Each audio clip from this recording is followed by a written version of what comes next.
now the popular provider of ion stimulation devices Anker has confirmed that it is being incorporated into the game.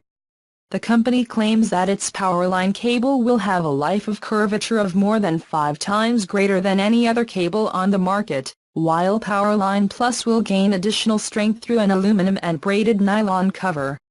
Anker is also launching a USB-C female lightning cable that is primarily designed as an audio adapter, allowing you to use lightning headsets with USB-C devices like the new iPad Pro or recent Apple laptops. The USB-C to Lightning cables will go on sale in March starting at $20.99 and the audio adapter will continue next month with the TBC prices. Cables from USB-C to Lightning can quickly charge the latest iPhones when combined with a USB-C PD-compatible charger such as the new Apple 18W Power Adapter or the small Atom PD1 from Anker.